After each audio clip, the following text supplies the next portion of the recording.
नमस्कार मित्रांनो, मी तुम्हाला इंस्टाग्राम आणि यूट्यूबवर काही प्रश्न टाकत असते आणि त्याचे उत्तर तुम्ही पण देत असता।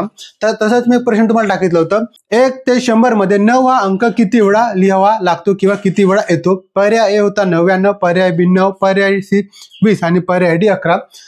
तर यामध्ये बघा 14% लोकांनी 99 उत्तर सांगितलंय, तर 13% लोकांनी 9 हे उत्तर सांगितलंय आणि 22% लोकांनी 11 हे उत्तर सांगितले आहे, तर 51% लोकांनी 20 हे उत्तर सांगितलंय। तर या प्रश्नाचं बरोबर उत्तर आहे 20।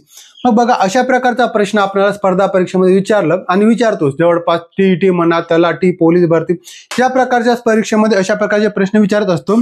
मग अशा प्रकारचे प्रश्न आपण सोडवायचे कसे कमी वेळेमध्ये? बघा, 0 ते 9 पर्यंतचे अंक 1 ते 100 पर्यंत किती वेळा येतात। तर बघा, आपल्याला जर हा चार्ट माहित झाला तर आपल्याला परत ते फाळे लिहिण्याची आवश्यकता नाही आणि अगदी कमी वेळेमध्ये आपण त्या प्रश्न सोडवू शकतो, आपला परीक्षेमधील पुष्कळचा वेळ वाचू शकतो।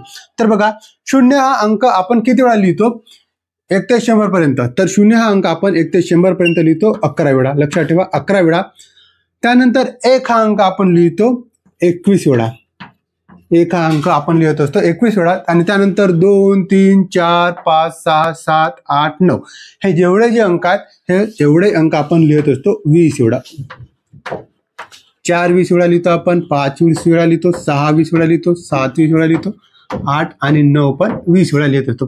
तर हा चार्ट आपण जर लक्षात ठेवले तर परीक्षेमध्ये आपला बरेचसा वेळ वाचत असतो। लक्षात ठेवा, 0 आपण 11 वेळा लिहितो, 1 आपण 21 वेळा लिहितो आणि 2 3 4 5 6 7 8 9 हे एवढे जे अंक असतात ते आपण 20 वेळा लिहित असतो।